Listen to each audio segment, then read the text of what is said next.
Baik, bismillahirrahmanirrahim. Minggu lalu kita sudah sampai mana?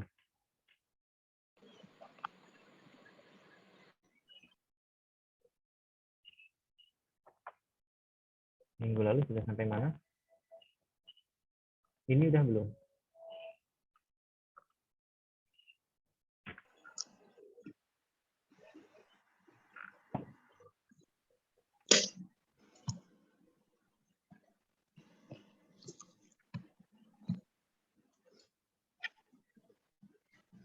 Kalau nggak salah sampai yang operasi pasar terbuka itu, Pak. Operasi pasar terbuka. Oke. Ya. Sampai slide 7, Pak.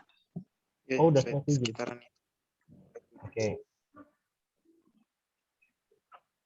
Bentar.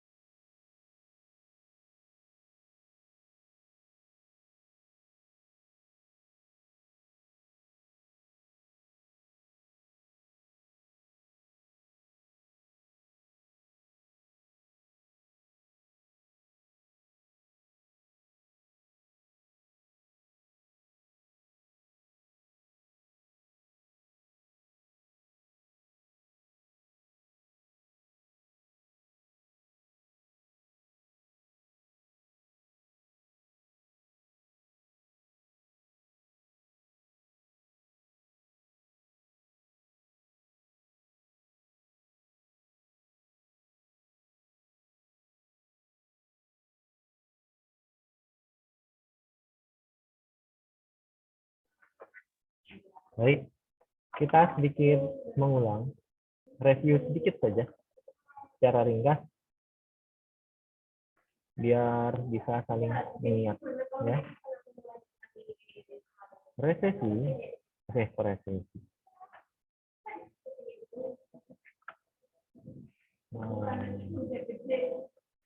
Oke, jumlah uang moneter, ya, moneter itu adalah permasalahan tentang uang. Moneter saya katakan sebagai money territory atau uang yang ada di dalam sebuah wilayah. Jika uang yang ada di sebuah wilayah itu nilainya tidak stabil, dalam artian kita kan dipakai rupiah. Rupiah sekarang misalnya 15.000. Bulan depan jadi 16.000 terhadap dolar. Itu namanya tidak stabil. Artinya nilai mata uang kita menurun. Nah, otoritas moneter yang di Bank Indonesia menjaga supaya nilai tukar rupiah itu tetap stabil. Bukan hanya terhadap dolar, tapi terhadap mata uang lainnya.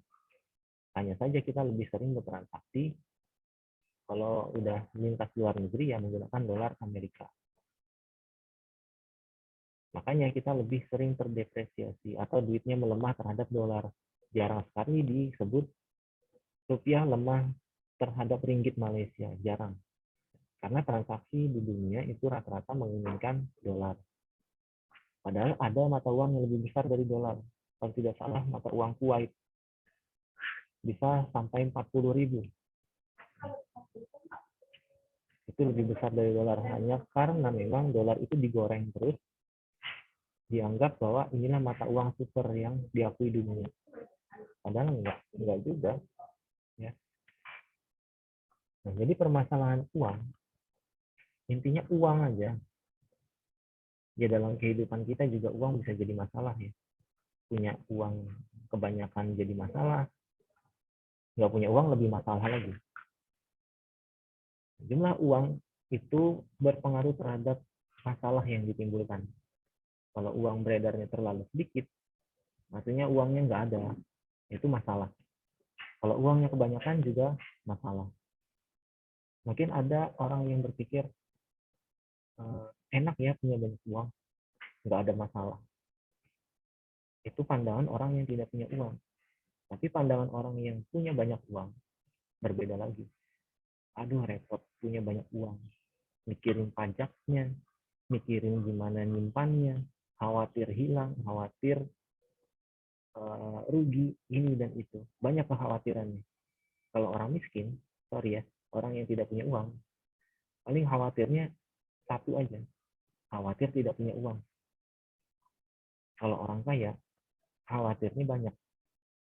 Khawatir uangnya hilang, khawatir uangnya berkurang, khawatir dirampok, khawatir rugi. Banyak kerugian, khawatirnya. Intinya, mau uang terlalu banyak atau terlalu sedikit menimbulkan masalah. Kalau sudah timbul masalah, mau uang terlalu banyak atau terlalu sedikit nanti menimbulkan penurunan daya beli. Ya, sudah saya jelaskan. Kalau dibiarkan terus-menerus, nanti terjadi yang namanya resesi atau terhentinya roda perekonomian. Ketika terjadi resesi, maka tidak ada lagi yang pedagang di pasar nggak mau lagi jualan, petani nggak mau lagi bertani karena nggak ada harganya. Di Zimbabwe harga 3 butir telur 20 miliar 20 miliar atau 100 miliar, sehingga jadi miliarder di Zimbabwe itu sama saja menjadi orang miskin. Harga barang-barangnya miliaran rupiah, kita masih mending. Harga telur masih 2.000 rupiah, di sana sudah miliaran. Itu karena mata uangnya sangat lemah. Kemudian untuk apa sih tujuannya menjaga stabilitas moneter? Yang pertama tuh menjaga stabilitas harga. Ya tadi kalau tiba-tiba harga telur jadi 20 miliar, pusing kita. Padahal telur itu makanan favoritnya anak kos. Mie pakai telur. Kalau telurnya mahal, apalagi mie-nya. Ya. Lalu ada pertumbuhan ekonomi. Negara yang tidak bertumbuh ekonominya akan tertinggal dengan negara lain. Kalau tidak ada pertumbuhan ekonomi, investor dari luar negeri tidak akan mau masuk ke Indonesia. Maka Indonesia akan kesulitan pendanaan. Mengingat ya kita punya utang dengan luar negeri 6.600 triliun. Kalau ekonomi kita tidak bertumbuh, maka tidak mungkin ada negara yang mau memberikan hutang. Karena tidak meyakinkan bisa bayar hutang apa enggak. Tidak akan ada yang mau investasi ke Indonesia karena ekonominya tidak bertumbuh. Yang ketiga, pemerataan pendapatan. Maknanya setiap orang mendapatkan penghasilan. Kerja nggak kerja, yang penting dapat penghasilan. Itu pemerataan pendapatan. Maksudnya apa Pak? Kerja nggak kerja? Kalau kerja dapat gaji, kalau nggak kerja dapat santunan, zakat, infak, sedekah. Setidaknya dapat itu. Artinya rata. Semua orang bisa makan. Semua orang ada duitnya. Yang keempat, ketersediaan lapangan kerja. Ini yang jelas ya. Tersedia lapangan kerja. Karena tidak mungkin orang itu harus selalu, artinya tidak mungkin orang itu selalu meminta-minta. Dia harus hidup mandiri, apalagi seorang muslim. Tidak boleh bergantung dengan cara meminta-minta. Yang kelima, agar keseimbangan neraca pembayaran dijaga. Ini terkait hal ekspor dan impor. Kalau tidak terjaga, nanti harga barang impor itu mahal sekali masuk ke Indonesia. Sedangkan kita seperti handphone aja, semuanya produk-produk impor. Mana ada handphone produk Indonesia. Mobil juga produk impor. Mana Indonesia bikin mobil? Ya. Kecuali SMK. Pabriknya ada, mobilnya wallahu a'lam. Mungkin ada ya sekarang, cuma masih belum diperjualbelikan. Semua impor di Indonesia. Nah, kalau harga barang-barang impor itu naik, kita yang repot.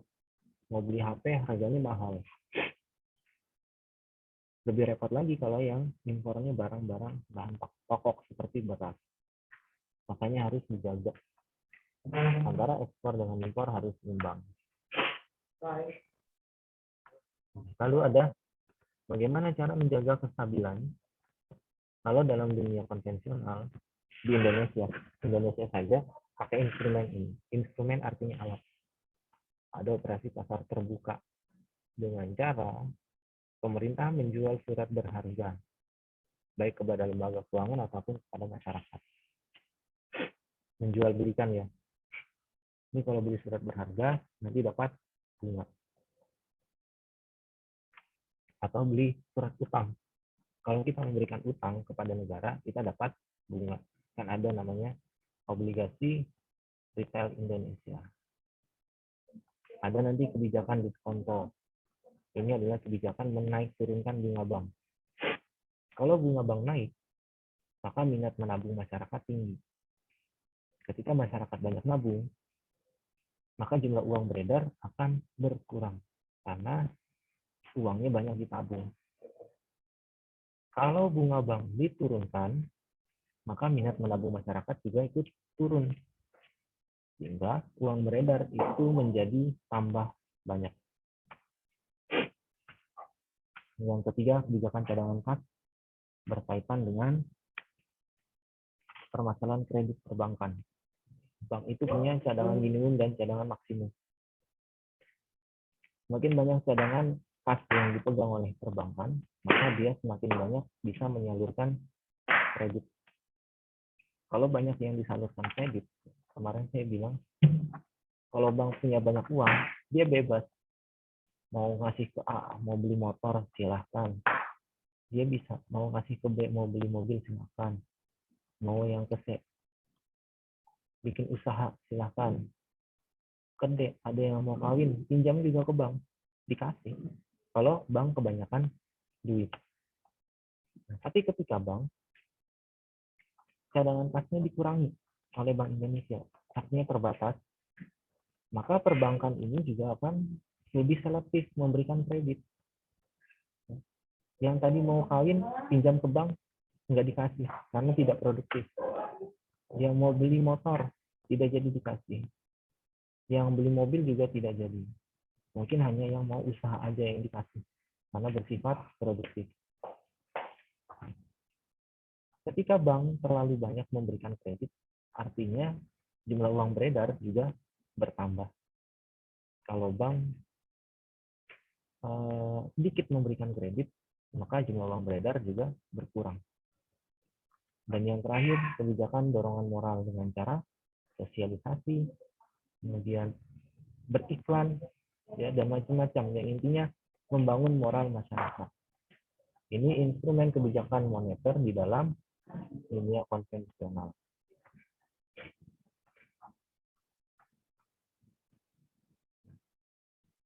Tadi kita tahu ya, uang beredar terlalu banyak atau terlalu sedikit, ujung-ujungnya menurunkan daya beli masyarakat. Tingkat konsumsi masyarakat akan turun. Bisa disebabkan karena emang duit yang nggak ada, atau keinginannya tidak ada. Tapi lebih seringnya adalah daya beli turun. Yang disebabkan saya punya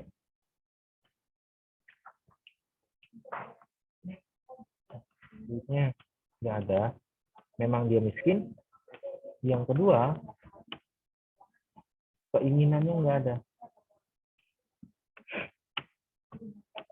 Ini orang kaya, tapi yang lebih milih banyak nabung sampai jadi kikir. Daya beli turun itu karena duitnya nggak ada, orang miskin. Yang kedua, keinginannya nggak ada, orang kaya tapi kikir. Kalau dalam dunia konvensional, untuk merespon, untuk menambah duit supaya beredar, yang tadi miskin nggak bisa beli motor, supaya bisa beli motor, ya dengan cara ini tadi, instrumen kebijakan moneter. Dengan cara operasi pasar terbuka, kebijakan diskonto, lalu ada kebijakan cadangan kas. Ketika ini dimainkan, nanti uang beredar itu bisa bertambah. Tadi yang tidak punya duit untuk beli motor, ketika kebijakan cadangan kas dinaikkan, maka bank punya dana berlebih. Tadi yang mau kredit motor, dikasih. Kredit mobil dikasih. Berarti kan tadinya duitnya nggak ada, sekarang ada. Keinginannya nggak ada, tapi duitnya banyak. Dia nggak mau belanja. Caranya, diturunkan bunga banknya. Ya, dari 5% turunkan ke 1% sekalian. Sehingga orang-orang kaya ini menganggap nabung nggak memberikan hasil. Nabung itu nggak memberikan hasil. Atau bunganya nggak nutup untuk biaya admin. Maka lebih baik duitnya diinvestasikan ke hal yang lain, bisa ke saham atau untuk bikin usaha. Ya. Ini untuk merespon keinginan yang tadinya nggak ada, akhirnya ada. Tapi kalau di dalam Islam, kita tidak memainkan ini. Kenapa? Karena ini berorientasi pada keuntungan duniawi dengan mengandalkan instrumen riba. Operasi pasar terbuka dijanjikan dengan bunga. Kamu kalau mau beli surat berharga ini nanti dapat bunga sekian persen. Kebijakan diskonto sangat bunga sekali ya. Kalau bunga dinaikkan, nasabah banyak yang nabung. Kalau bunga diturunkan, nasabah banyak yang menarik tabungan. Berarti kan melihat dari sisi bunganya. Kebijakan cadangan kas. Ketika cadangan kas ditambah, bank akan memberikan kredit-kredit kepada masyarakat. Dari kredit ini nanti ditarik bunga. Oh, si A mau beli motor 20 juta. Nanti bunganya 10% ya, berarti 200.000. Berarti bunga lagi nih, nggak lepas dari bisnis pembungaan uang. Itu kalau di konvensional. Kalau di dalam Islam, ketika orang tidak ada duitnya, maka diberi dengan cara zakat, infak, dan sedekah. Ya. Kalau orang miskin nggak bisa makan, kasih zakat, kasih infak, kasih sedekah. Ada orang mau menjalankan bisnis, nggak ada modal. Sekarang ada zakat produktif. Orang mau sekolah, sekarang ada beasiswa Basnas. Ini yang dilakukan Islam, memberi tanpa mengharapkan keuntungan duniawi. Ya, beri aja. Itu kalau mau menambah duit bagi orang-orang yang tidak punya duit. Bagi mereka yang punya duit tapi tidak mau keluar, sama zakat, infak, sedekah. Ingat, hartamu yang disimpan sudah mencapai nisab dan haulnya, ada kewajiban zakat. Lalu 2,5% atau di antara harta-harta kita ada haknya orang lain, sedekah. Kalau memang orang kaya ini nggak mau belanja, setidaknya ingat zakat dari hartanya, ingat infaknya, ingat sedekahnya. Jangan jadi kikir. Nah, Islam itu lebih manusiawi. Tapi memang harus ada kesadaran. Kalau yang orang kayanya tidak sadar dengan zakat, ya tidak bisa, tidak akan berjalan sistem ini. Ya. Jadi orang-orang kaya harus sadar bahwa hartanya harus dizakati, bahwa setiap hartanya itu hak orang lain dengan cara sedekah atau infak.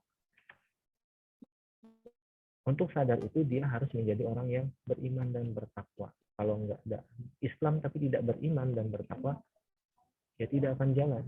Cuma Islamnya Islam KTP. Nah, seandainya Allah kan katakan, seandainya seluruh umat manusia itu beriman dan bertakwa, maka Allah akan berikan keberkahan. Nah, ini adalah perbedaan antara pengaturan sistem moneter dalam Islam dengan konvensional. Kalau menggunakan opsi konvensional yang riba,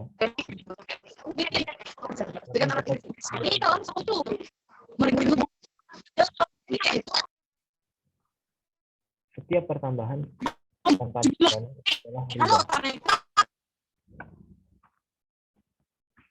Lalu selalu diperjanjikan di awal, kamu pinjam 1 juta, saya pinjamin 1 juta, tapi baliknya harus 1,1 juta. Nah, jadi tambahan itu diperjanjikan di awal. Kalau dipinjamkan 1 juta tanpa syarat apapun, lalu pas mengembalikan dikasih 100.000. Nah, itu ada yang menganggap sebagai hadiah dan boleh diambil. Ya, selama kita tidak memberikan, tidak mempersyaratkan di awal syarat secara tertulis, secara lisan, atau secara isyarat. Misalkan ini 1 juta aku pinjam, tapi matanya kedip-kedip. Paham aja kan? Nah, itu juga termasuk dalam perjanjian di awal. Nah, maka kalau misalkan mau hutangin, udah hutangin aja. Kalau dikasih hadiah di akhir, silahkan diterima. Karena kita tidak memperjanjikan di awal. Tapi ada ulama yang mengkategorikan itu juga tidak boleh. Kenapa? Karena dia tidak akan memberikan hadiah itu kalau kita tidak memberikan hutang. Nah, kalau kalian mau cari aman, tidak usah menerima kalau mau cari aman. Tapi kalau menganggap hadiah itu atas dasar saya tidak meminta kok di awal dan menganggap itu hadiah, silakan diambil. Karena ada dua pendapat. Yang penting kita tidak menentukan di awal. Riba itu dihitung berdasar jumlah yang dipinjam, bukan keuntungan. Jadi kalau pinjam 1 juta, dihitung 10% ya jadi dari hutangnya. Beda kalau kerjasama. Kerjasama 1 juta. Bagi hasil, misalkan 50%, 50%. Dilihat dari untungnya, bukan dari pinjaman 1 jutanya. Misal keuntungannya 100.000. Berarti ya baginya 50.000, 50.000. Kalau bulan depan untungnya 200.000, ya bagi hasilnya 100.000, 100.000 tergantung perjanjian mau berapa. Jadi dilihat patokannya itu dari keuntungan. Sehingga kalau nanti terjadi kerugian, ya, misal rugi 500.000, maka dua belah pihak akan menanggung 250. Untung bagi sama rata, rugi ditanggung bersama. Itu adalah sistem atau konsep dari bagi hasil. Misal menggunakan opsi riba, pinjam 1 juta, bunganya 100.000, karena 10% dari 1 juta kan 100.000. Lalu usahanya rugi atau untungnya cuma 50.000, sedangkan dia harus bayar 100.000. Dia dapat untuk menutupi 50.000 ini dari mana? Pastilah modal yang diambil. Kalau setiap bulan seperti ini, untungnya terus turun, maka dia bayar bunga itu dari modal. Lama-lama modalnya habis. Sudah modalnya habis, usahanya bangkrut, nanti apa yang jadi jaminan? Akan disita bank. Rumahnya misalkan. Sudah dia capek bayar bunga, tidak bisa bayar utang pokok, rumahnya disita. Tadinya mau bertahan hidup, malah tambah sengsara. Ini kalau menggunakan riba. Nah, bunga itu tidak mengenal untung rugi. Kreditur cenderung selalu diuntungkan. Meskipun usaha tidak menghasilkan laba, si debitur atau orang yang berutang tetap wajib mengembalikan pinjaman plus bunganya.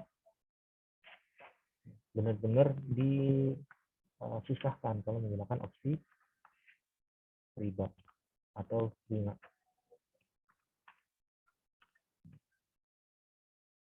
Ini nanti faktanya kalian baca ya. Jadi kegagalan sistem penggunaan instrumen dalam kebijakan moneter konvensional. Logikanya, ketika bunga bank diturunkan, maka minat menabung masyarakat harusnya ikut turun. Harusnya. Tapi pada saat COVID, Bank Indonesia itu menurunkan tingkat bunga jadi 4%. Bahkan diturunkan sampai 4 kali. Tapi tetap minat menabung masih tinggi. Karena di masa COVID, orang itu tidak mementingkan lagi keuntungan. Dalam artian, selama masih ada bunganya walaupun kecil, ya nggak masalah.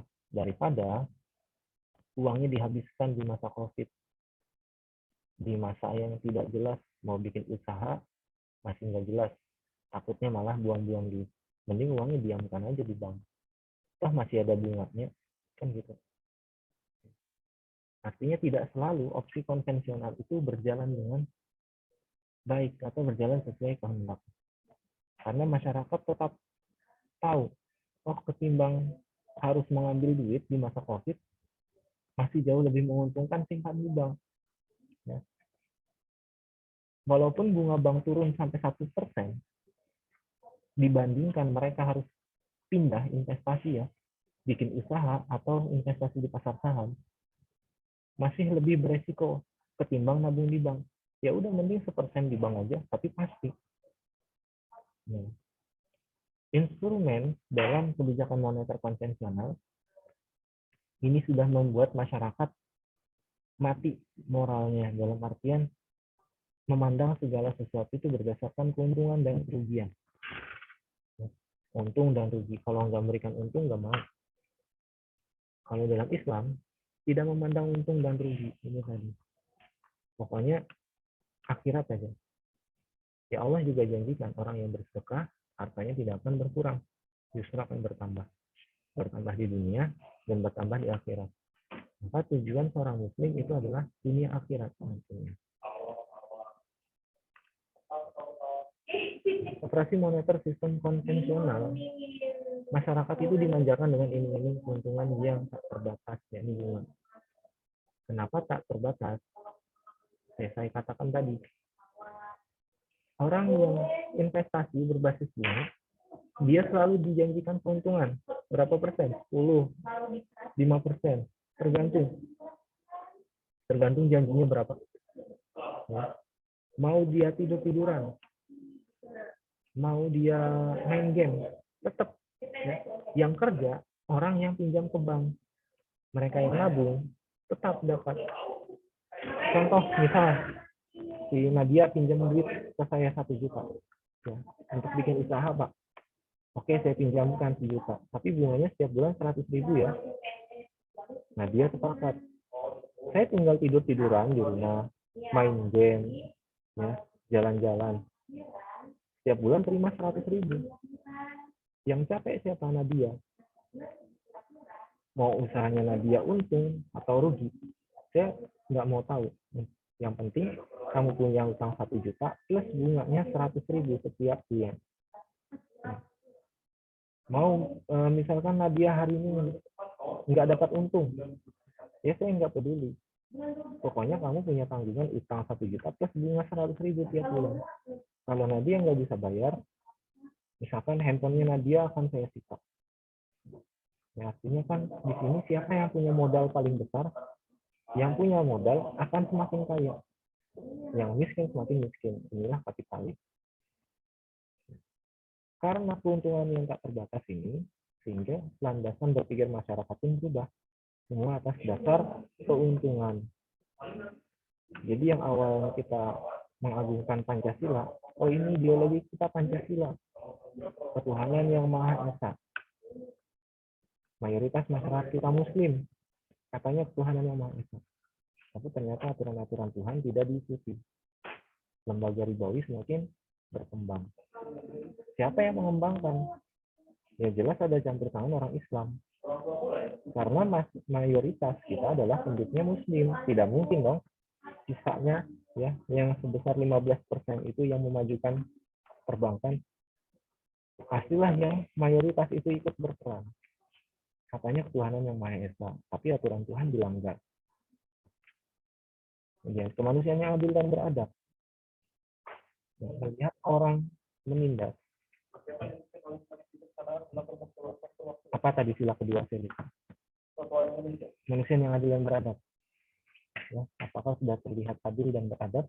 Oh, di mana orang berhutang, pinjaman online, pinjol, pinjamnya 1 juta, tiba-tiba bunganya jadi beberapa juta, gitu kan? Itu kan sudah tidak adil dan tidak beradab. Yang ketiga, persatuan Indonesia. Bagaimana kita bisa bersatu ketika ada kelas-kelas sosial di antara kita. Antara kelas orang yang punya iPhone, nongkrong dengan sesama iPhone. Yang tidak punya iPhone dijauhi. Yang pakai skuter Matic, bikin grup sendiri. Yang naik Supra dijauhi. Yang naik mobil, punya kelas sendiri. Yang jalan kaki, yang sepeda, naik motor, tersendiri. Ada pembatas di antara keduanya. Bagaimana kita bisa bersatu kalau melihat segala sisinya itu dari harta? Kita nggak akan pernah ketemu. Orang kaya dan orang miskin itu tidak akan pernah ketemu. Karena dilihat dari harta. Ini akibat dari kita dimanjakan hanya melihat dari keuntungan atau materi. Yang keempat, kerakyatan dipimpin oleh hikmat kebijaksanaan dalam permusyawaratan perwakilan. Silahkan nilai sendiri bagaimana wakil rakyat kita. Yang terakhir, keadilan sosial bagi seluruh rakyat Indonesia. Apakah keadilan sosial itu sudah terasa bagi seluruh rakyat Indonesia saat ini? Kalian kaji sendiri, sila ke-4 dan ke-5. yang saat ini ideologi Pancasila itu sepertinya hanya di mulut saja. Oh, ada BPIP, Badan Penjamin apa Pancasila, saya nggak tahu apa. Ya. Ada orang yang mengaku pemuda Pancasila, ada yang mengaku saya yang paling Pancasila. Tapi Pancasila sepertinya nggak bilisan. Yang beredar adalah kapitalis. Modal itu yang bermain. Ya, modal yang bermain. Punya uang banyak, terus bisa dihormati. Ke kantor, kalau ke mall, ke hotel, kalau dia datang naik motor, satpamnya cepat. Kalau datang misalkan naik taksi, naik angkot, biasanya dirancang. Ya, biasanya dirancang. Misal orang kaya, mabuk-mabukan, nabrak di jalan. Kemudian diancam penjara atau bayar denda, bayar santunan. Santunan berapa? 2 M. Oh ya udah bayar aja. Padahal yang ditabrak adalah seorang ayah yang bekerja untuk anak istrinya. Dia senang-senang, ya, mabuk-mabukan atau apapun itu, pulang-pulang nabrak orang, ancam penjara 1 tahun atau bayar denda 2 miliar. Dia punya duitnya, bayar aja 2 miliar karena hartanya banyak. Iya, anaknya dapat santunan, tapi uang 2 miliar itu tidak akan menggantikan peran seorang ayah. 2 miliar itu tidak akan menggantikan peran orang tua. Dan mereka yang punya uang, habis nabrak bayar 2 M, hartanya ada 1 T. Nggak kerasa. Besok kayak gitu lagi.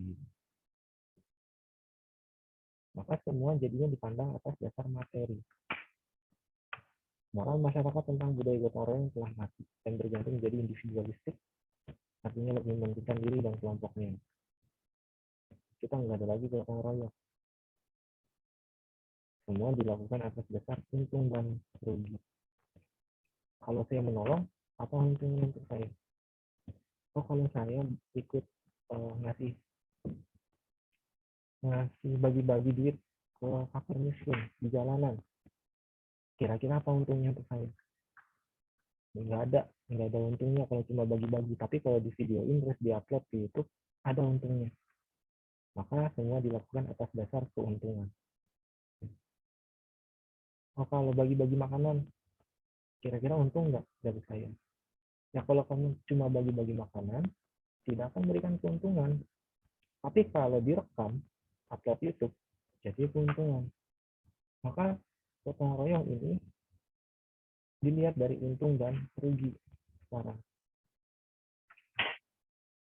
Jangan sampai ini terus berlanjut. Itu karena memang kita selalu dimanjakan tadi dengan iming-iming keuntungan. Semua dipandang atas dasar materi. Nah sekarang, akar permasalahannya. Kenapa orang selalu melihat keuntungan dan kerugian? Kenapa orang selalu pengen atau keinginannya selalu banyak? Jadi munculnya dari sini.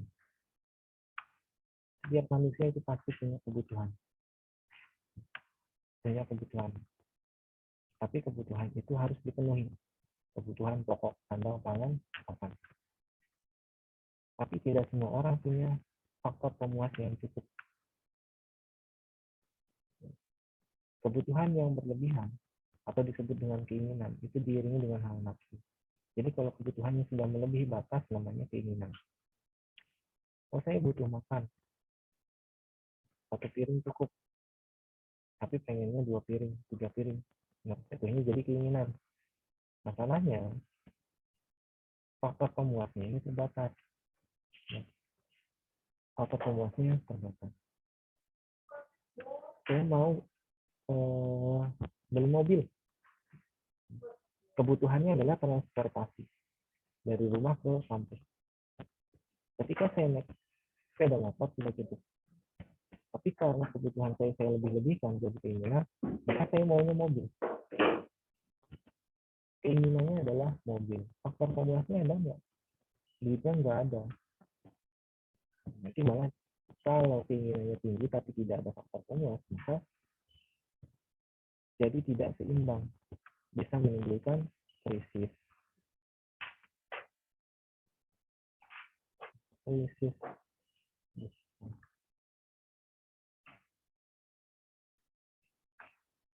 Ya, ketika keinginannya berlebih, sedangkan faktor pemuasnya tidak ada, maka jadi krisis. Kebutuhannya punya istri, tapi ketika keinginannya istrinya adalah 2, maka sesuaikan dengan faktor pemuasnya. Gajinya juga harus naik. Mau istrinya 3, gajinya juga lebih dinaikkan lagi. Sekarang kan maunya punya istrinya banyak, istri muda, mau 2, mau 3, di setiap daerah ada. Tapi gajinya tidak dinaikkan, usahanya tetap seperti itu. Ya akhirnya tidak awet, tidak akan awet. Kawin cerai. Karena dia cuma mengikuti keinginan dan hawa nafsu, faktor pemuasnya tidak dipenuhi. Istri itu perlu juga dinafkahi, lahir maupun batin. Ketika cuma dinikahi tapi tidak dinafkahi, dinikahi tidak dinafkahi, maka terjadilah krisis, kacau maksudnya. Maka ingat, sesuaikan kebutuhan dengan faktor pemuas. Kalau masih bisa istrinya satu dulu.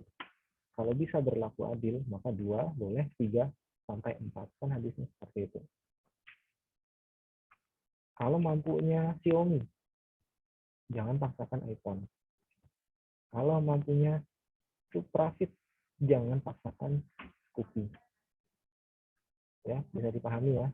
Keinginan dengan kebutuhan itu berbeda. Tapi kebutuhan yang berlebihan jatuhnya menjadi keinginan atau nafsu. Maka kebutuhan dan keinginan itu harus seimbang. Kalau keinginan itu tidak bisa ditekan, artinya selalu dipenuhi, nanti terjadi kehilangan kontrol atas jiwa. Kehilangan kontrol atas jiwa itu seperti apa? Pertama, jiwa yang selalu ingin terpuaskan. Ya, tidak pernah puas, pokoknya. Tidak punya ini, pengen yang lain. Pengen udah punya Suprafit, pengen Beat. Udah punya Beat, pengen Scoopy. Udah punya Scoopy, pengen NMAX. Udah punya NMAX, pengen mobil. Selalu ingin terpuaskan. Kalau tidak terpuaskan, jadinya iri dan dengki.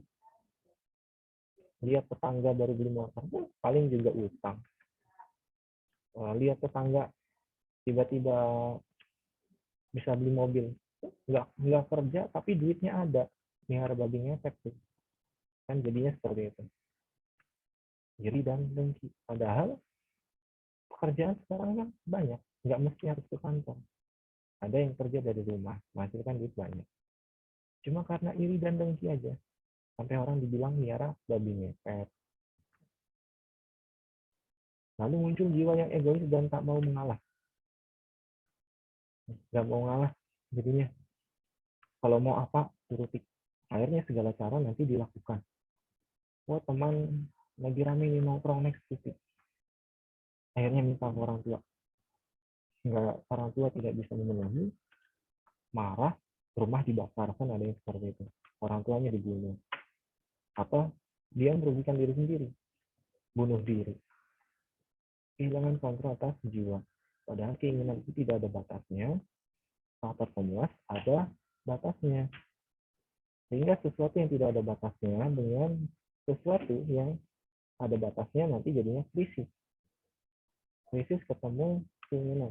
Jadi krisisnya tidak ada batasnya. Kalau kita ikuti hawa nafsu, nanti terjadi krisis. Dan tidak ada batasnya ini. Terus-terusan. Perbedaan antara manusia dengan hewan terdapat pada akal. Ingat ya, terdapat pada akalnya. Hewan hanya diberi nafsu, sedangkan manusia diberi akal dan nafsu. Jika manusia menggunakan akalnya hanya untuk memenuhi nafsu, maka manusia akan menjadi lebih liar dari seekor hewan. Contohnya gimana? Hewan ketika lapar, dia berburu. Ya, sudah dapat buruan, dia dibunuh, tapi dimakan. Udah selesai, kenyang, udah diam dia. Udah selesai, kenyang, diam. Manusia, hari ini cari makan, bisa makan hari ini, dia akan berpikir untuk besok seperti apa, minggu depan seperti apa, sebulan ke depan seperti apa, tahun depan seperti apa. Jadi manusia itu visioner. Dia sudah memikirkan jauh ke depan. Kalau hewan lapar hari ini, makan, berburu, kenyang, makan, selesai tidur. Besok lapar lagi, berburu lagi. Manusia enggak. Kalau bisa diburu hari ini semua. Ya, nafsunya. Karena mengikuti nafsu. Kalau hewan kan udah cukup. Jadi ada nafsu tapi ditekan. Ketika perutnya sudah kenyang, susah. Manusia perutnya sudah kenyang tapi masih mau terus. Sehingga apa? Akalnya yang digunakan untuk memenuhi nafsu. Ada yang berpikir melakukan penipuan. Selamat, Anda dapat hadiah 180 juta dari Bank BRI. Zaman dulu mana ada orang kepikiran. Tapi sekarang kok bisa kepikiran menipu dengan cara seperti itu. Dan itu ada yang tertipu. Nggak usah yang seperti itu ya. Awal pertama kali muncul mama minta pulsa aja, banyak yang tertipu. Dipikir mamanya beneran. Ternyata penipuan. Kepikiran dari mana yang seperti itu, ya kan? Ada yang bisa ngebobol ATM orang lain atau ngebobol rekening orang lain. Ya berarti dia menggunakan akal untuk hal-hal yang tidak benar. Ada arisan bodong, investasi bodong. Bisa dia menipu orang lain. Banyak lagi sampai miliaran. Berarti dia menggunakan akal, dia berpikir untuk melakukan hal yang seperti itu. Maka dia lebih liar daripada hewan. Ya. Hewan dapat makan masih bisa bagi-bagi. Singa dapat buruan, dia makan bersama dengan kawannya. Nah manusia, bersama manusia itu dimakan, dibunuh, diinjak. Maka manusia bisa jadi lebih liar dari seekor hewan jika akalnya justru digunakan untuk memenuhi nafsu, bukan menahan hawa nafsu. Maka peningkatan kebutuhan harusnya setara dengan peningkatan alat pemuas. Tadi saya katakan, kalau mau punya istri dua, alat pemuasnya juga ikut dinaikkan, gajinya harus ikut naik. Ketika punya anak satu, ya gaji cukup. Kalau mau nambah anak jadi dua, maka sesuaikan lagi kebutuhannya. Jelas berasnya harus lebih banyak, karena banyak kepala yang harus diberi makan. Listrik juga harus lebih, jelas lebih banyak. Anaknya dua, ngecas HP-nya juga dua. Beli HP-nya dua, beli laptopnya dua. Maka sesuaikan dengan alat pemuas. Kalau belum siap, ya jangan dipaksakan dulu. Kontrol tingkat konsumsi hanya pada batas kebutuhan. Jadi aku butuhnya apa? Makan. Makan. Selesai makan ya sudah. Istilahnya tidak perlu sampai melakukan sesuatu yang terlarang dalam agama. Hanya untuk memenuhi perut. Kalau sudah bisa makan hari ini, syukur. Masih ada kemampuan untuk makan besok, dan besok lagi. Lalu kita lihat ada orang yang hari ini aja belum tentu bisa makan, kita beri. Karena kita masih ada kemampuan untuk makan besok. Kalau memang ada uang berlebih, sedekahkan. Itu aja dengan Islam untuk menjaga moneter, stabilan ekonomi dengan cara saling tolong menolong. Maka permasalahan selanjutnya itu adalah padahal kesejahteraan. Jadi kesejahteraan itu tidak merata. Indonesia juga tidak merata. Ada orang yang kayanya di atas, terlalu kaya, ada yang miskinnya di bawah sekali. Itu namanya kesenjangan sosial. Kesenjangan berarti ada jarak yang jauh. Ada yang kaya di Jakarta, Raffi Ahmad punya Alphard sampai 3 atau lebih. Mobilnya banyak. Bisa jalan-jalan ke luar negeri, habiskan ratusan juta. Kayanya sangat banyak, sangat kaya. Di satu sisi di Jakarta ada yang miskin, tinggal di bawah jembatan. Makan hari ini harus kerja dulu. Kerja seharian dapat 20.000 untuk makan sekali. Besok harus seperti itu lagi. Ya. Jadi antara yang kaya dengan yang miskin itu jauh sekali. Yang kaya bisa habis ratusan juta dalam sebulan, yang miskin sebulan hanya habis paling 200.000, 300.000. YouTuber, penghasilannya bisa sampai miliaran. Seorang guru, penghasilannya cuma 100.000 sebulan. Kerjaannya berat. Itu kesenjangan. Nanti kalau dibiarkan seperti ini terus, akan timbul kecemburuan. Cemburuan sosial. Si miskin akan cemburu dengan yang kaya. Kok bisa ya dia menghabiskan dalam sehari 1 juta rupiah? Kok bisa ya anaknya uang sakunya sehari 2 juta rupiah? Anak aja makan belum tentu hari ini. Kok bisa ya anaknya gendut? Anak bayinya gendut, anak bayiku kurus. Iri, cemburu. Karena mereka menampilkan kekayaannya tapi tidak memberi. Kok bisa ya di rekeningnya ada 1 miliar rupiah dipamerkan? Jangankan uang tabungan rekening, rekeningnya aja nggak ada. Mereka iri, cemburu. Akhirnya apa? Lama-lama cemburu, terjadilah penyimpangan perilaku sosial. Apa penyimpangan? Kalau cemburu tadi bisa timbul begal, rampok, pencurian, pembunuhan. Dampaknya ini. Dampak dari kecemburuan sosial. Kalau orang sudah cemburu buta, kerusuhan 1998 itu dampak dari permasalahan moneter. Konflik antar etnis juga terjadi di 1998, ya, antara pribumi dengan etnis Tionghoa atau etnis Cina. Non pribumi lah, pribumi merasa senjangan terjadi, yang non pribumi kaya-kaya, yang pribuminya miskin. Maka pada saat konflik, harta-harta mereka dijarah. Ada juga yang dibunuh, ada yang diperkosa. Maka mereka harus melarikan diri. Ada yang ke Singapura. Seperti Mary Riana, kalau kalian tahu, orang motivator, nah dia beserta keluarganya mau tidak mau harus ke Singapura mengungsi.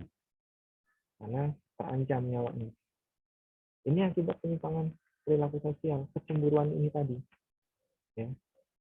Kalau dia tidak bisa melampiaskan, maka dirinya akan frustasi, bunuh diri. Banyak kan yang bunuh diri karena masalah keuangan. Ada penjarahan, ada pembunuhan, dan kriminalitas lainnya. Seorang ibu contohnya, seorang ibu yang miskin, pastilah sadar. Tidak mungkin dia memberikan anaknya dari sesuatu yang haram. Ada ibu yang mencuri susu untuk anaknya yang kelaparan. Mana tega seorang ibu melihat anaknya nangis kelaparan. Akhirnya dia mencuri. Padahal dia tahu mencuri itu bukan sesuatu yang baik. Tapi tidak ada orang yang peduli. Maka dia mau tidak mau mencuri. Meskipun dalam Islam itu salah. Tapi lebih salah lagi orang yang tidak peduli dengan hal-hal seperti ini. Ada ibu yang mencuri minyak telon karena melihat anaknya kedinginan. Anak kecil, bayi, kedinginan, tidurnya di tempat terbuka di bawah jembatan. Ibu itu cuma pengen sedikit kehangatan untuk anaknya, dibelikan telon, biar nggak digigit nyamuk. Tidak punya uang, untuk sekedar telon dia harus mencuri. Sebenarnya tidak ingin mereka melakukan, ada yang memang karena terpaksa. Maka, terutama kita sebagai seorang muslim, kita punya yang namanya instrumen zakat, infak, sedekah, wakaf, atau tenaga kalau tidak punya harta. Tenaga kita. Ya. Perhatikanlah orang-orang yang seperti ini. Sebelum terjadi penyimpangan sosial.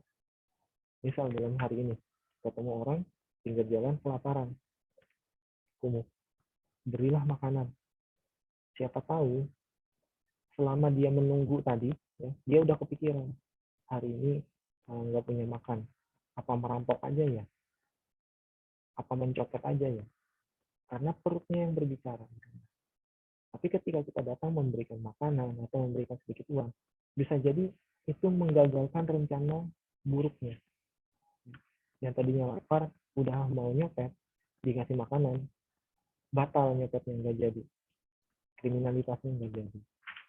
Ada yang sudah mau ngebegal, kita kasih sedikit duit, atau banyak lebih bagus, semampunya kita tidak jadi melakukan kriminalitas, tidak jadi melakukan pembunuhan, penjarahan, atau sampai bunuh diri. Itu sebenarnya bisa diatasi dari kita dulu. Beri semampunya kita. Siapa tahu apa yang kita beri hari ini dan apa yang dia niatkan buruk hari ini, kita bisa meredam niat buruknya. Hanya sekedar satu bungkus makanan atau Rp10.000. Nah, kita sudah menyelamatkan satu orang dari perbuatan buruk dan beberapa orang dari tindak kejahatan.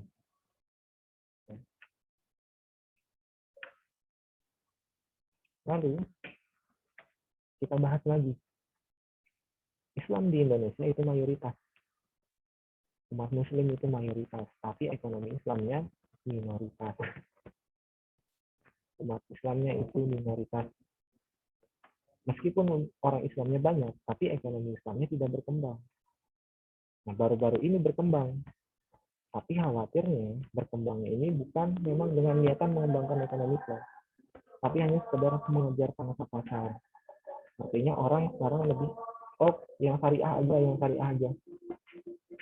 Akhirnya dibangunlah bank syariah untuk mengejar pangsa pasar ini, mencari keuntungan. Lagi-lagi nih, tujuannya keuntungan. Nah, yang dikhawatirkan ketika hanya mengincar pangsa pasar atau keuntungan, ya, yang namanya legalisasi produk halal ini dilonggarkan. Kan saya punya produk, datang, ayolah keluarkan produk ini label halalnya biar produk saya bisa ke pasar. Hanya untuk mengejar pangsa pasar, sesuatu yang haram dijadikan halal. Dalilnya diputar-putar. Misal, ada uang administrasi di perbankan syariah, lalu dibuat administrasi boleh. Lalu apa bedanya ketika saya meminjamkan uang 1 juta, kemudian saya kenai, misal Fatimah, si Fatimah datang, Pak pinjam uang 1 juta. Oh iya, nah silakan. Nggak ada bunganya, tapi kamu harus bayar administrasi. Ya, administrasinya 100.000. Lalu apa bedanya dengan bunga? Ketika orang minjam 1 juta, dia harus mengeluarkan atau mengembalikan 1.100.000. Kalaupun ada istilah uang materai, maka pastikanlah materainya benar-benar ada. Nah sekarang, kalau namanya utang piutang, itu kan kita pinjam 1 juta, ya kembali 1 juta. Ketika sudah dikatakan sebagai administrasi, berarti itu sudah sebuah tambahan. Lalu kalau misalkan tidak ada administrasi, mau dapat dari mana keuntungan bank, Pak? Berarti bank itu mencari keuntungan dalam hal utang piutang. Ya. Misalkan kalau bank tidak boleh ngambil administrasi, nanti dari mana Pak keuntungan bank? Ya justru ketika dikatakan seperti itu, maka ketahuan bank itu mencari keuntungan. Itu ya. Makanya saya sebenarnya kurang sepakat dengan adanya administrasi di perbankan dalam hal pembiayaan atau utang piutang. Saya kurang sepakat. Yang saya sepakati dari perbankan syariah itu adalah kalau ada pembiayaan ataupun kerjasama usaha, musyarakah, murabahah, atau mudarobah, itu saya sepakat. Tapi kalau sekedar utang tidak jelas, utang untuk apa nggak jelas, utang untuk kawin, yang intinya dalam bentuk uang, maka saya tidak sepakat dengan hal yang seperti itu. Karena nanti akan terjadi pelonggaran syariat. Ya, pelonggaran syariat berarti sesuatu yang seharusnya haram dijadikan halal. Ya. Jadi orang mutar-mutar dalil supaya ketemu yang bisa menghalalkan yang haram. Ini khawatirnya nanti. Padahal Rasulullah sudah bersabda, sesungguhnya yang halal itu jelas dan yang haram itu pun jelas. Maka ketika sudah dikatakan haram, ya udah haram. Jangan dicari halalnya di mana ya. Jangan seperti itu. Lalu, sedangkan di antara yang halal dan haram itu ada perkara syubhat atau samar. Hukumnya tidak jelas. Barang siapa yang menghindari perkara syubhat, maka ia telah membersihkan agama dan kehormatannya. Barang siapa yang jatuh ke dalam perkara syubhat, maka ia telah jatuh ke dalam perkara yang haram. Ketika kita dihadapkan dengan sesuatu yang halal atau haram tidak jelas, maka yang dibenarkan adalah dalil keharaman. Ini daging ayam atau daging babi ya? Ambil haramnya aja, daging babi, jangan dimakan. Kalau kita tidak tahu secara pasti, maka syariat itu sifatnya tetap. Yang berubah itu adalah fikih nanti. Ketika syariat mengatakan haram, kita laksanakan haram, siap. Syariat patuhi seutuhnya. Kalau kita patuhi, maka keberkahan menyeluruh untuk kita. Ketika kita melanggar, maka ada azab di sana, baik di dunia ataupun di akhirat. Oh Pak, ada aja orang kafir, ada aja orang yang melanggar, tapi tetap dia hidupnya berkecukupan Pak, hidupnya tetap kaya. Itu namanya istidraj. Istidraj adalah nikmat yang diberikan oleh Allah dengan tujuan untuk menambah siksanya nanti di akhirat. Jadi orang-orang kafir yang kaya, jangan kalian iri, karena itu adalah istidraj yang nantinya akan menjadi pemberat mereka di akhirat, penambah dosanya di akhirat. Hati-hati ya, kalau nggak beriman, nggak melaksanakan ibadah, tapi hidupnya enak-enak aja, harus hati-hati. Kita tahu itu istidraj. Kalau kita hanya patuh sesuai kebutuhan atau sebagian, maka keberkahannya pun hanya sebagian. Ya, sebagian aja. Contoh, oh minum alkohol haram, sepakat haram. Kemudian ketika dihadapkan dengan pacaran, melaksanakan pacaran, melaksanakan zina. Oh nggak apa-apa pacaran zina. Padahal sudah jelas dalilnya akan ada suatu masa nanti orang akan menghalalkan zina. Terlihat sekarang orang santai sekali gitu, pacaran, liburan bareng, ya. Bikin video macam-macam, kok udah kayak biasa, karena orang sudah mulai menghalalkan. Orang yang menghalalkan zina, bukan Allah yang menghalalkan. Oh, ketika kita berbicara berbuat memukul orang itu termasuk zalim, tidak boleh. Tapi di satu sisi merokok yang asapnya kena orang lain, berarti hanya mengambil hukum sebagian. Ketika kita mengambil hukum zalim terhadap orang lain itu adalah terlarang, maka rokok pun termasuk zalim, bahkan zalim terhadap diri sendiri dan orang lain. Ketika kita patuhi sebagian, maka Allah juga akan berikan keberkahannya hanya sebagian, atau bahkan Allah akan menghilangkan seluruh keberkahan itu. Hanya patuhi aja seutuhnya. Ketika Allah katakan haram, haram. Ketika Allah katakan haram pacaran, haram zina, pacaran termasuk zina, tinggalkan. Kalau udah kebelet silakan nikah. Ya, itu udah lebih baik nikah. Nikah juga sebagai sunnah Rasulullah. Minta orang tua nikah. Nanti rezeki Allah yang buka. Kalau orang nikah itu rezekinya terbuka. Punya anak nanti rezekinya tambah. Dan saya sudah membuktikan sebelum nikah memang rezeki agak susah. Setelah nikah dan punya anak, alhamdulillah rezekinya ada terus. Tidak pernah kelaparan. Meskipun nikah sebelum punya pekerjaan tetap. Gitu. Lalu, solusinya apa? Nah, solusi untuk menjaga keseimbangan antara kebutuhan dan alat pemuas adalah transformasi moral. Moralnya harus diperbaiki dan perubahan pola pikir menjadi pemikiran ekonomi Islam. Ketika kita mengikuti kebutuhan terus, nanti jatuhnya jadi keinginan. Kalau sudah jadi keinginan itu tidak ada batasnya. Suara saya masih terdengar nggak? Masih, Pak. Masih, Pak. Masih terdengar, Pak. Oke. Nah, jadi keinginan itu tidak ada batasnya. Dilihat dari apa? Populasi manusia itu selalu bertambah semakin tahun. Sedangkan kalau kita ke sisi alat pemuas, ya, ada batasannya. Contoh, sumber daya alam itu semakin berkurang. Ya kan? Pohon sehari bisa ditebang puluhan. Tapi untuk menumbuhkan satu pohon perlu waktu tahunan. Kalau manusia terus bertambah tapi sumber daya alam berkurang, nanti terjadi yang namanya inflasi atau kelangkaan. Manusianya tambah banyak di Indonesia, Tapi lahan untuk pertaniannya dijual jadi perumahan. Nanti mau nanam padi di mana? Akhirnya beras tidak mencukupi.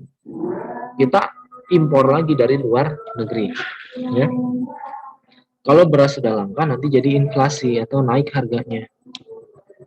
Kalau sudah inflasi parah, jadi perlambatan pertumbuhan ekonomi, penurunan penerimaan devisa, lalu penurunan daya beli masyarakat.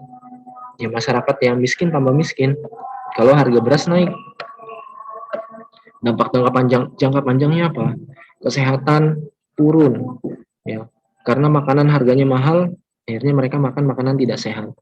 Ada yang makan nasi aking, ya, ada yang makan nasi atau tidak makan nasi, makan mie Indomie, kan jadinya tidak sehat. Nanti jangka panjangnya banyak sekali terhadap kesehatan, terhadap pendidikan. Ini hanya terhadap perekonomiannya.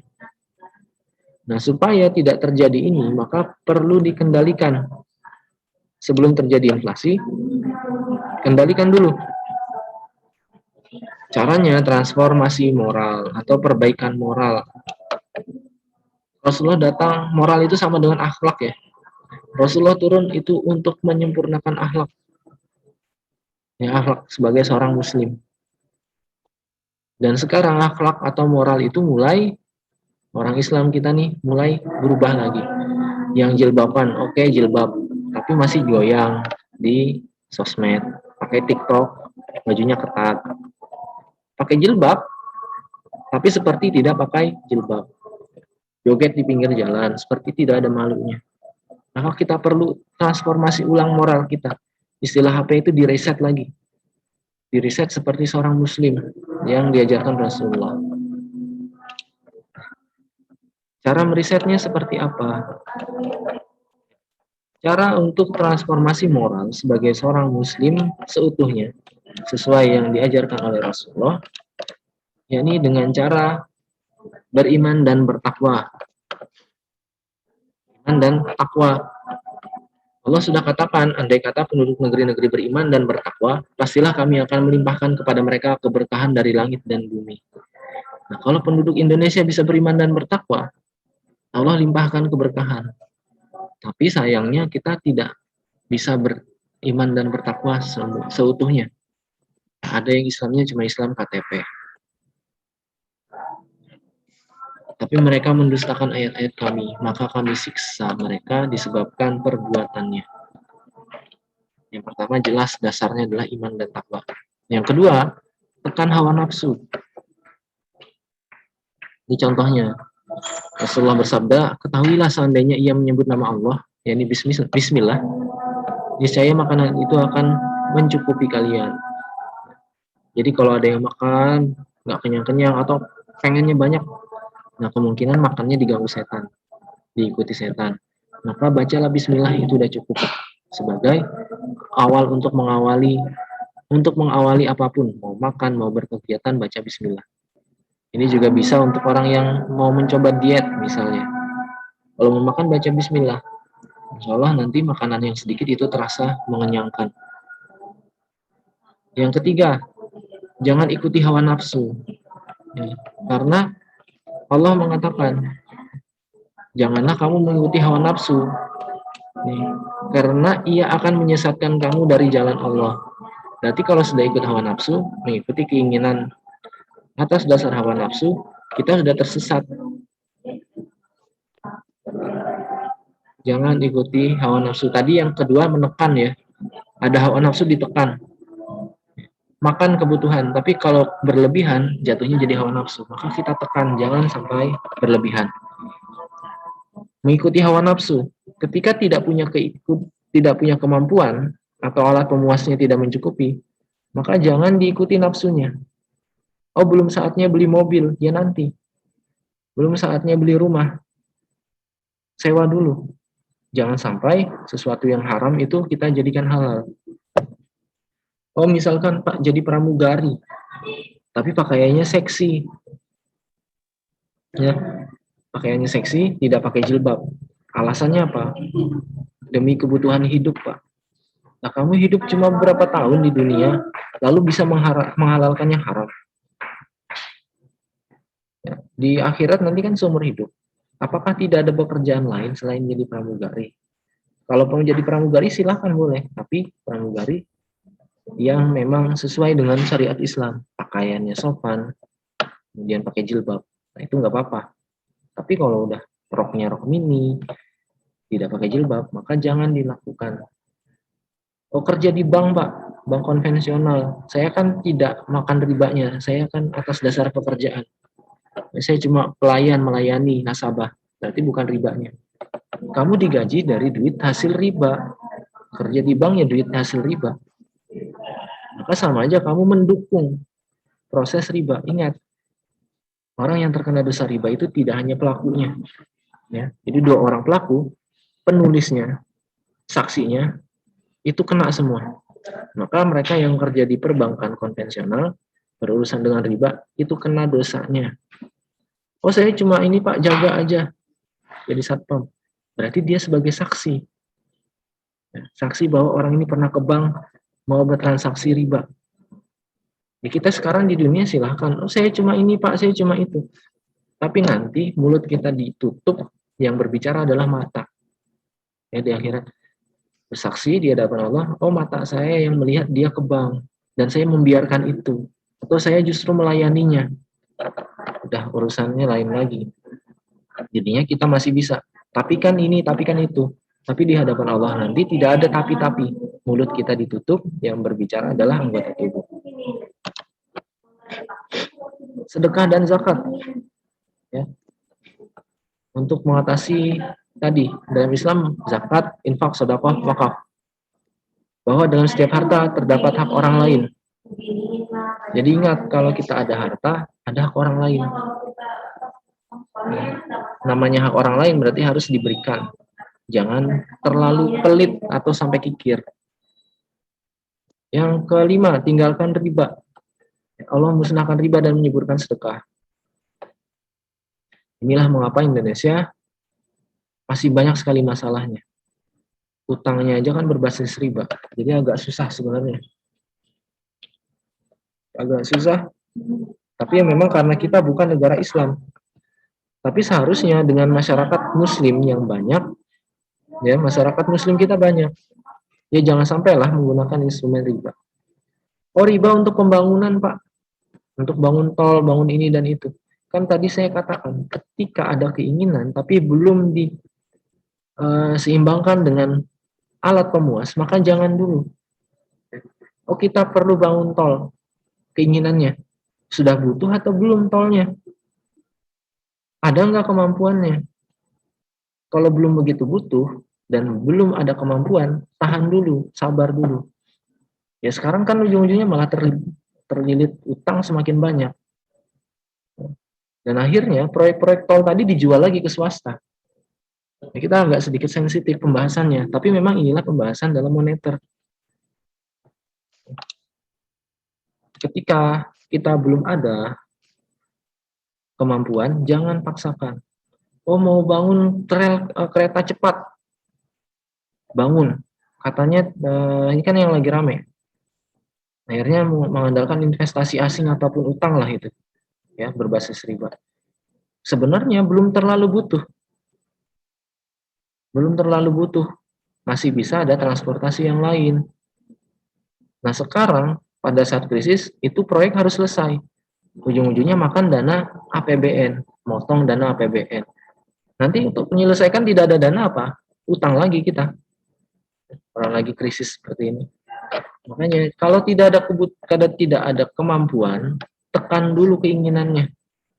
Nah, kalau memang benar-benar perlu terpaksanya hutang, ya usahakan jangan utang yang berbasis riba. Oh saya mau beli motor, tapi kemampuannya belum ada, tahan dulu, naik angkutan umum dulu. Kalau memang sudah terdesak, cari motor yang murah yang sesuai dengan kemampuan. Jangan tidak ada kemampuan, maunya langsung NMAX atau maunya langsung Ninja. Itu melebihi dari kebutuhan. Yang keenam, tinggalkan yang haram ataupun yang sekedar subhat. Jadi intinya saja, ini ada hadis dari Rasulullah yang menceritakan seorang laki-laki musafir. yang mengangkat tangannya seraya berdoa, wahai Robku, wahai Robku. Dia mau bermohon artinya. Padahal makanannya dari barang yang haram, minumannya dari yang haram, pakaiannya dari yang haram, dan diberi makan dari yang haram. Maka bagaimana Allah memperkenankan doanya? Ya kita satu Indonesia ya, misalnya. Ada orang berdoa, ya Allah sejahterakanlah Indonesia. Tapi kita masih berasal dari sesuatu yang haram. Utangnya dari riba. Semuanya dari berbasis utang. Sesuatu yang haram. Pakaiannya haram. Tapi bermohon pada mau ya Rob beberapa kali. Kalau masih ada sesuatu yang haram, maka tertahan doanya. Ini sebuah hadis. Maka kenapa orang doanya itu tidak langsung terkabul? Karena masih ada sesuatu yang menahan doa tersebut. Di antaranya adalah sesuatu yang haram. Tinggalkan yang haram. Kenapa doa saya tidak pernah diterima oleh Allah? Artinya tidak pernah disampaikan. Pertama, Allah mungkin bisa menahan dan memberikan kita sewaktu-waktu di waktu yang tepat dikabulkan doa.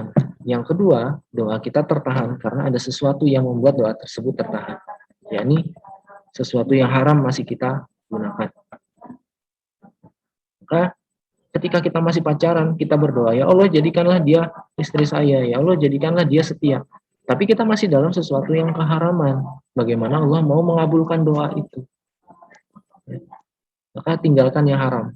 Subhat tinggalkan. Tidak jelas halal haramnya, menangkan haramnya untuk menjaga kehati-hatian. Dan yang terakhir, menjadi manusia yang produktif dengan usaha mandiri lagi halal.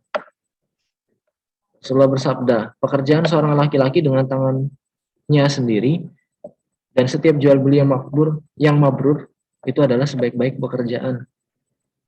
Produktif berarti menghasilkan. Usaha mandiri berarti tidak bergantung kepada orang lain. Artinya meminta-minta. Kalau meminta-minta kan berarti bergantung kepada orang lain. Maka carilah produktif, usaha sendiri dengan tangan sendiri, dan halal.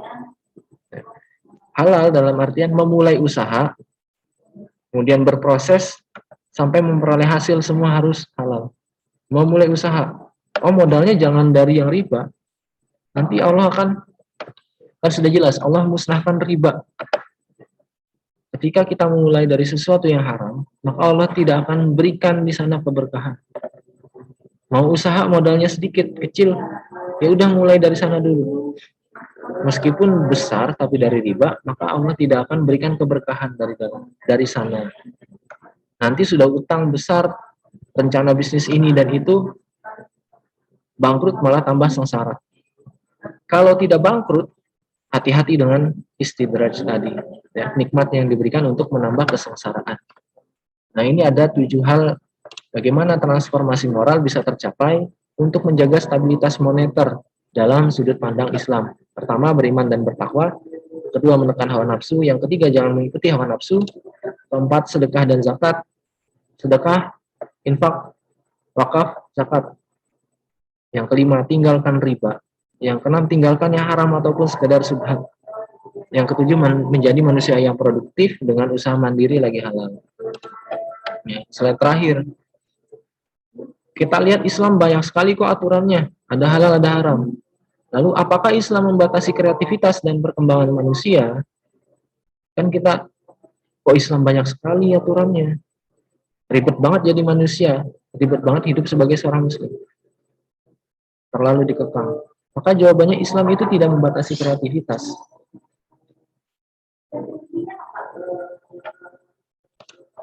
Pak Hilmi tadi keluar kayaknya.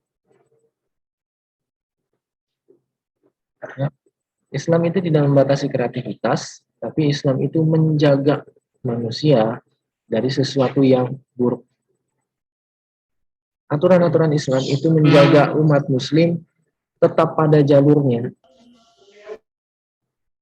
Contohnya seorang orang tua melarang anaknya misalkan main di pinggir jalan. Main-main di pinggir jalan. Karena orang tua tahu kalau anaknya itu kelewatan mainnya, nanti ke tengah jalan ketabrak mobil. Dampaknya ya untuk diri sendiri. Allah tahu mana yang baik, mana yang buruk. Karena Allah yang menciptakan dunia ini. Alam semesta ini Allah yang menciptakan, maka Allah yang lebih tahu. Ketika Allah larang sesuatu, maka Allah tahu dampaknya adalah seperti ini. Allah haramkan riba karena Allah tahu dampak riba akan sangat berbahaya. Lalu kenapa Allah menciptakan? Ya, karena segala sesuatunya juga Allah yang ciptakan. Kenapa Allah ciptakan? Allah ciptakan, tapi manusialah yang memilih. Ada babi, Allah ciptakan. Tapi Muslim kok nggak boleh makan babi?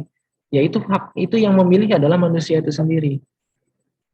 Ketika Allah ciptakan, tidak semua harus dikonsumsi. Karena babi mungkin ada manfaat lainnya selain untuk dikonsumsi. Bisa untuk vaksin, ya kan? Bisa misalkan babi itu menjaga ekosistem, dia makan kotoran, tapi tidak untuk dimakan bagi umat Muslim. Ya. Setiap yang diciptakan Allah itu ada manfaatnya, tapi tidak semua harus kita manfaatkan. Bisa dipahami? Bisa, Pak. Oke. Bisa Pak, bisa. Itu ada manfaatnya atau ada tujuannya. Tapi setiap yang diciptakan Allah tidak selalu harus kita manfaatkan. Jadi kita yang memilih halal dan haram. Nah, ini adalah materi pengantar tentang sistem ekonomi moneter dalam konvensional maupun dalam Islam. Minggu depan kita mulai diskusi. Kemudian dari penjelasan ini apakah ada yang mau ditanyakan dulu atau yang kurang jelas? Udah cukup jelas, Pak. Oke, sudah cukup jelas. Nanti materi ini diingat ya, diingat terus. Karena ini pengantar berarti yang akan selalu kalian bawa kemana-mana. Ketika ditanya ekonomi moneter apa, pembahasannya apa, kalian masih teringat terus. Dan besok kita minggu depan kita bahas masalah uang terlebih dahulu. Permasalahan yang ada dalam ekonomi moneter, yakni uang. Oke. Kalau tidak ada yang ditanyakan lagi, maka kita cukupkan perkuliahan kita pada sore hari ini, mengingat waktunya juga udah 14.40, tepat ya, habis. Saya mohon maaf jika ada kekurangan dan kesalahan dalam penyampaian. Kalau ada yang salah mohon dimaafkan, tolong dikoreksi. Kalau ada yang kebetulan tepat, itu adalah dari Allah Subhanahu wa Ta'ala. Saya cukupkan perkuliahan kita. Akhirul kalam, Assalamualaikum warahmatullahi wabarakatuh. Waalaikumsalam warahmatullahi wabarakatuh. Warahmatullahi wabarakatuh.